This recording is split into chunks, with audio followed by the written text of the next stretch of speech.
What if the meals we trust most are the very ones quietly letting us down? Generations have turned to quick fixes for busy evenings, certain they offered balance and ease, only to find disappointment in flavor and nutrition. Could it be that what feels ordinary at the table carries consequences we rarely stop to question?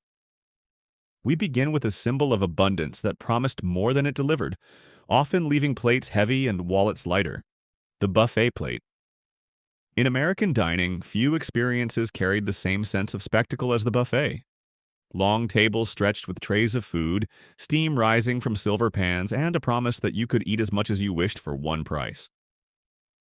To many families, especially during the second half of the 20th century, buffets represented freedom. Parents could feed children without worrying about ordering individual meals, and diners could sample a little of everything without committing to a single dish. But beneath the promise of variety and value, the buffet often became a trap of excess. The psychology of the buffet was powerful. Faced with limitless options, people piled plates high, determined to get their money's worth. Yet much of that food ended up wasted, left half-eaten or uneaten altogether. What seemed economical at first revealed itself as a subtle illusion. Diners paid not just in money, but in quality. To maintain such variety at such scale, restaurants often sacrificed freshness. Vegetables were overcooked, meats sat too long under heat lamps, and flavors blended into a sameness that dulled the excitement. Older generations remember the feeling of indulgence, of walking down the line and choosing from fried chicken, pasta, carved meats, and endless desserts.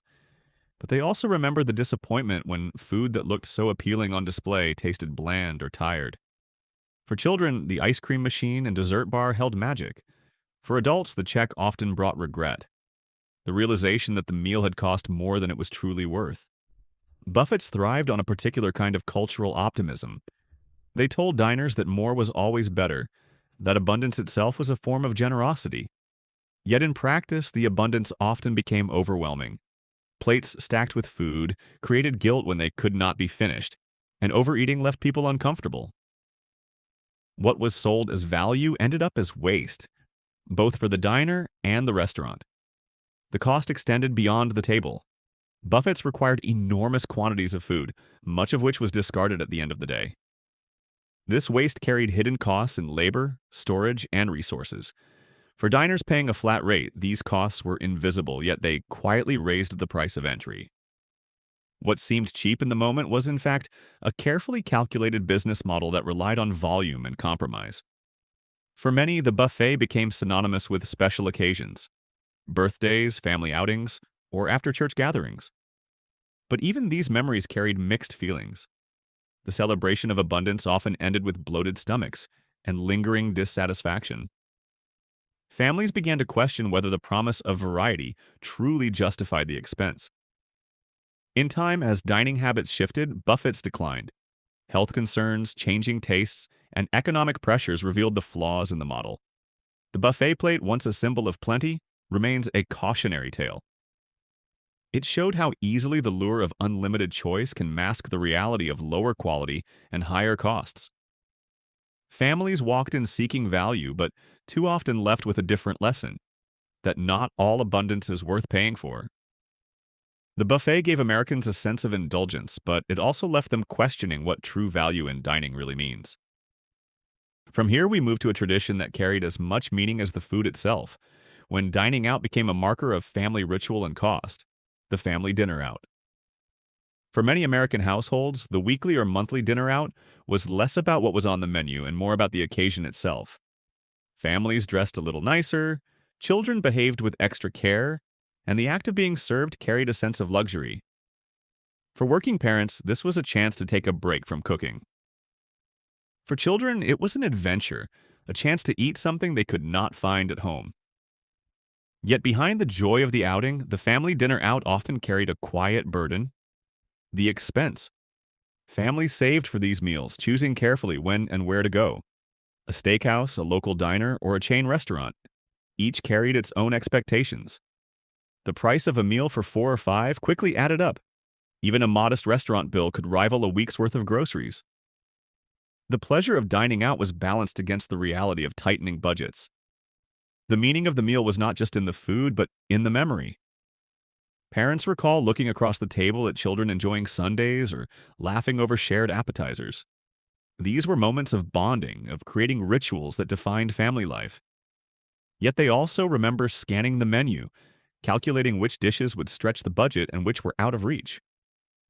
A night of joy often ended with the quiet worry of how the bill would affect the rest of the month's spending. Restaurants understood this dynamic. Many created family specials or kids eat free nights to attract larger groups. The promotions seemed generous but were designed to bring families in, where drinks, sides, and desserts quickly raised the final cost. The idea of affordability was always tempered by add-ons, turning what seemed manageable into a strain.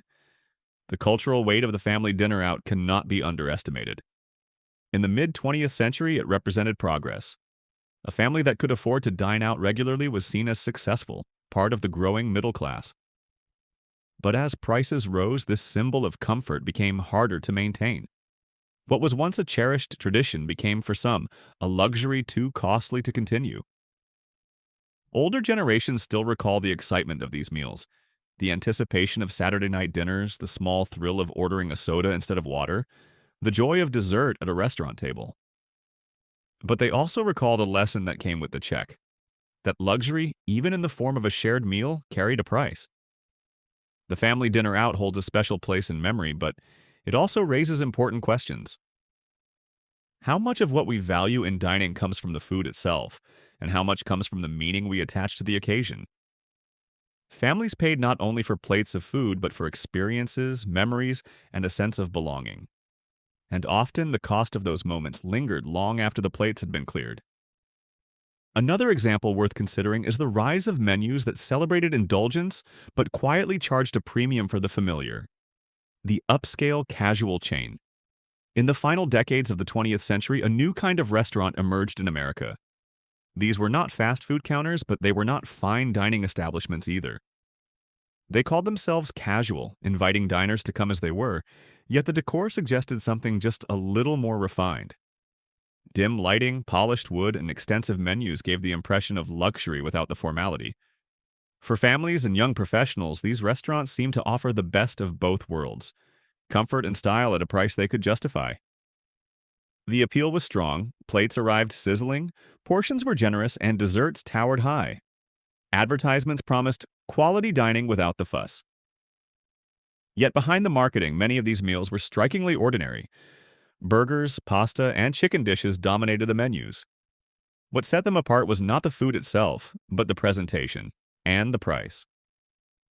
Customers often found themselves paying 2 or 3 times the cost of what the same meal would be at home, or even at a more modest diner. The sauces, the garnishes, the branding, all contributed to a sense that this was worth more. But in truth, much of the cost came from the setting, the advertising, and the illusion of sophistication. These chains grew quickly, spreading across suburbs and cities alike.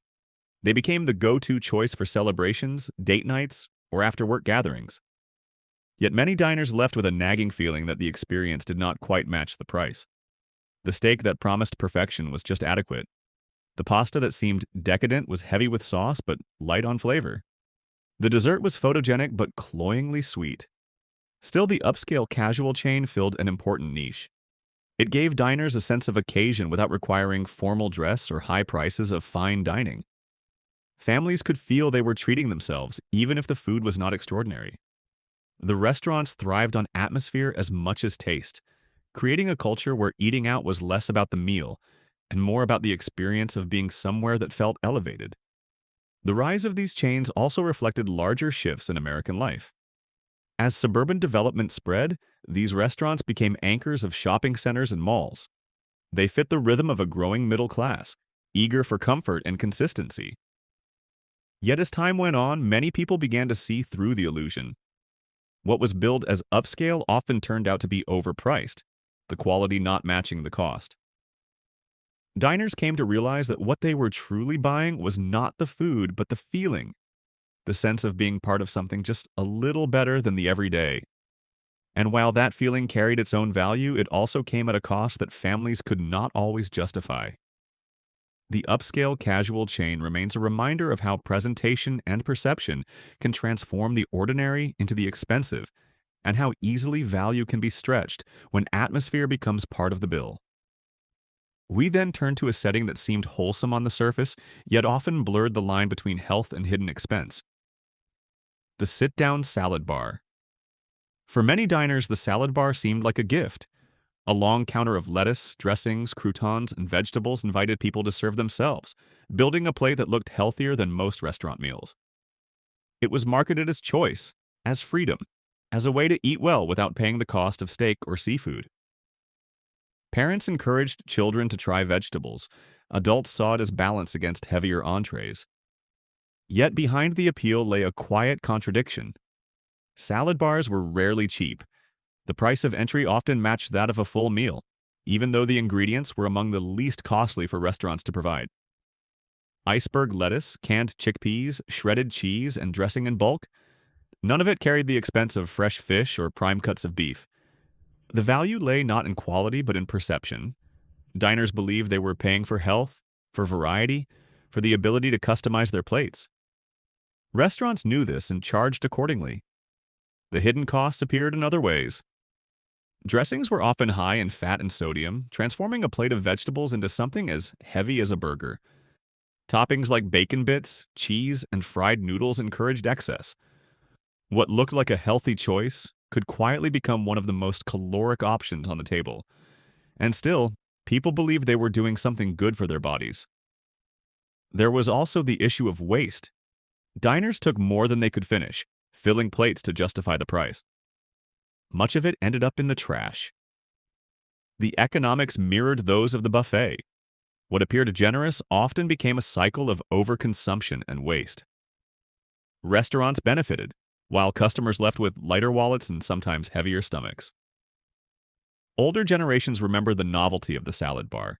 It was a break from the traditional menu, a chance to choose exactly what you wanted. It made dining out feel interactive.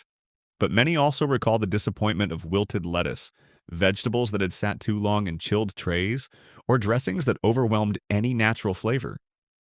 The promise of freshness often faltered under the reality of storage and preparation. The sit-down salad bar remains a symbol of compromise. It gave the illusion of control and health, while quietly charging more for ingredients that cost little. Diners sought balance and economy, but too often paid more for less. The lesson was clear. Choice does not always equal value, and even the healthiest-looking options can come with hidden costs. Next comes a ritual embraced as leisure and luxury, though for many it marked the first time eating out felt unreasonably costly. The Sunday brunch spread.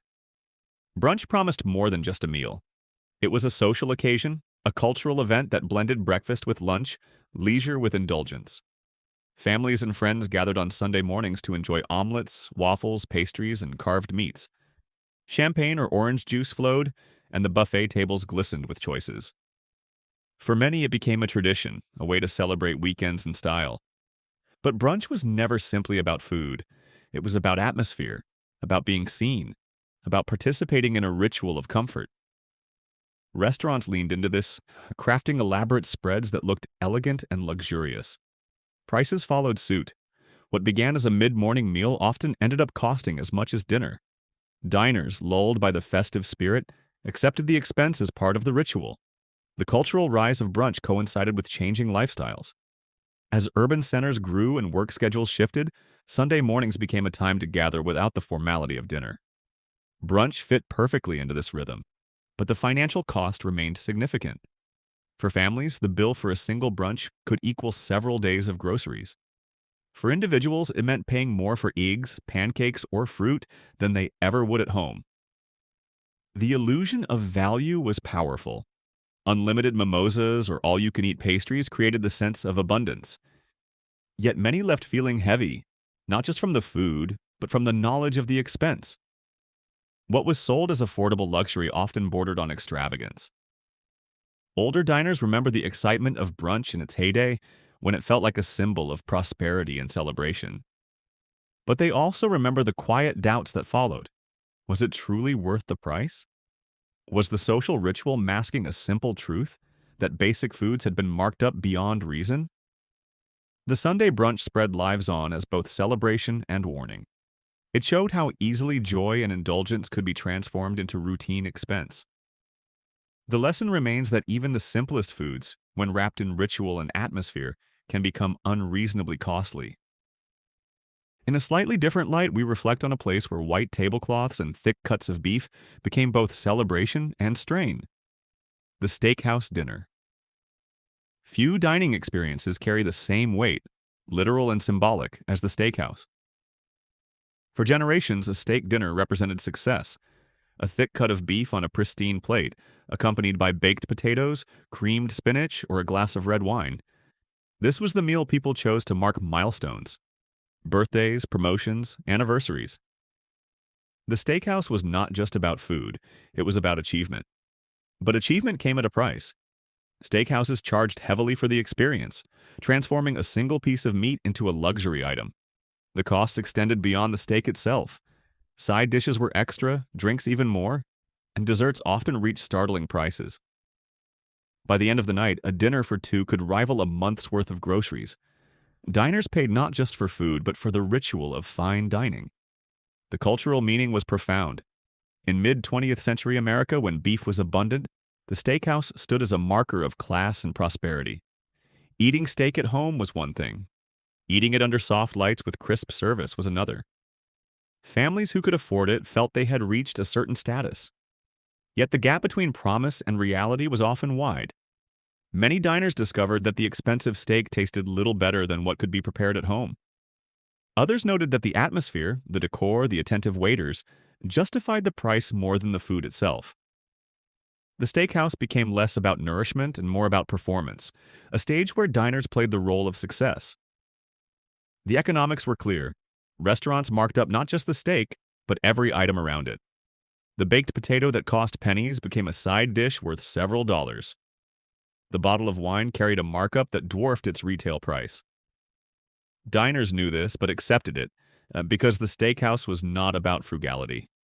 It was about symbolism. Older generations recall the pride of dining at such places, but they also recall the quiet calculation when the check arrived, the awareness that the night's celebration had come with a heavy cost. For many, the steakhouse dinner became an occasional indulgence, not a regular habit. The cost simply outweighed the value. The steakhouse remains a powerful symbol in American dining. It reflects the desire to celebrate success with food, to mark important moments with indulgence. But it also serves as a reminder that much of what we pay for in restaurants is not the meal itself, but the meaning attached to it. The steakhouse dinner is both triumph and caution, a reminder that even the most iconic meals can leave diners questioning whether the cost was truly worth it. Our attention shifts now to a smaller plate designed for children, packaged as fun but often hiding a surprising price: the restaurant kids' meal. For families dining out, the kids' meal was meant to be a relief: a smaller portion, a lower price, and food that children would actually eat: hamburgers, chicken tenders, fries, or macaroni and cheese. To parents, it seemed practical. To children, it felt like a treat, often arriving with colorful cups, small toys, or desserts that gave it the excitement of a celebration. Yet the kids' meal carried hidden costs that families did not always see. What was advertised as a budget-friendly option often turned out to be overpriced. The ingredients were inexpensive: frozen fries, breaded chicken, boxed macaroni. But the markup was steep. Parents realized they were paying almost as much for a child's plate as they did for their own entree. What they received in return was convenience, a guarantee that their child would be satisfied without fuss. But the value was questionable. The marketing was powerful. Bright menus with cartoon characters and promises of fun made the kids' meal seem irresistible. For children, it was a sign they were included, that the meal was theirs alone. For parents, refusing it often meant conflict at the table. Restaurants understood this and built the kids' meal into their business model, charging more for less while disguising it as a favor to families. The nutritional quality was another concern. Kids' meals leaned heavily on fried foods, cheese, and sugary drinks. What was presented as a child-sized portion was often high in salt, fat, and sugar, shaping habits that lingered far beyond childhood. Parents worried but often gave in, grateful for the simplicity of an easy order. Older families remember the excitement of kids' meals in the 1980s and 1990s, when toys or collectible cups made them feel like an event. They also remember the frustration of realizing that the cost of 2 or 3 kids' meals, combined with adult plates, made the bill nearly double.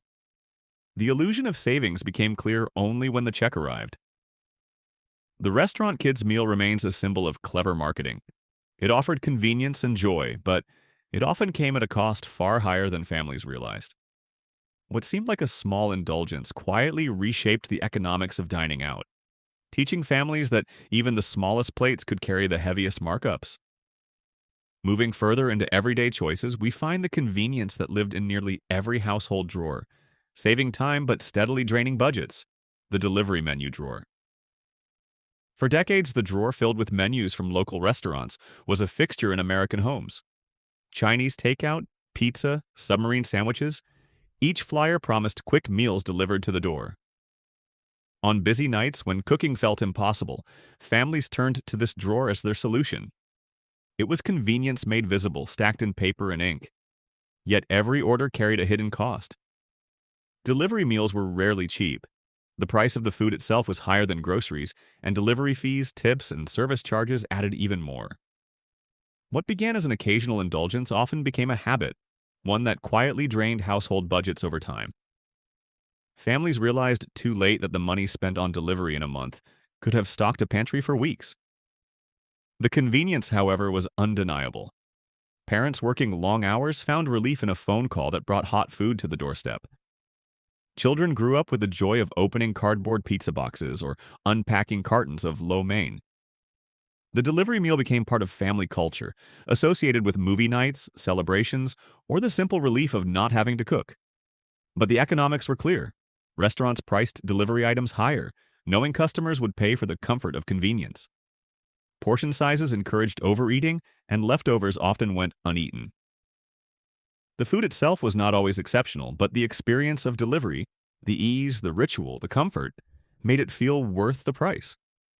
Older generations recall the thrill of the first home deliveries, when pizza chains guaranteed fast service, or when Chinese restaurants became neighborhood staples. They also recall the slow realization that these meals, while joyful in the moment, represented a costly pattern. What seemed like an occasional treat grew into a routine expense, one that reshaped household spending in subtle but lasting ways. The delivery menu drawer symbolizes the trade-off between convenience and cost. It offered families freedom from the stove, but it demanded a price that often exceeded the value of the meal itself. What lived quietly in a kitchen drawer became a reminder that comfort and convenience, while tempting, are rarely without consequence. And finally, we arrive at a simple daily ritual that grew into a costly habit, where a quick cup became something far larger: the coffee shop stop. The morning coffee stop is one of the most familiar routines in American life.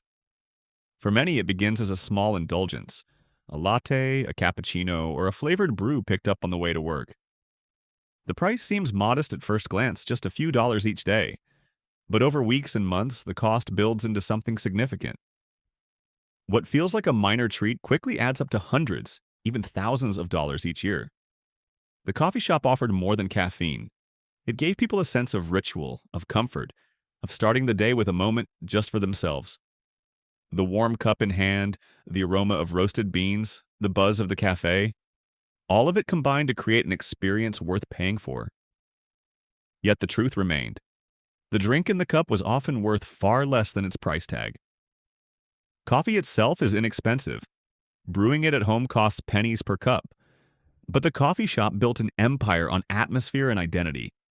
Customers were not just buying a drink. They were buying a lifestyle, a signal of taste, productivity, or sophistication. Branded cups became accessories, visible markers of routine and status. The cultural rise of the coffee shop mirrored broader shifts in work and leisure. As urban centers grew and commutes lengthened, grabbing coffee on the way became second nature. Companies marketed it as fuel for busy lives, yet the expense rarely registered until people added it up.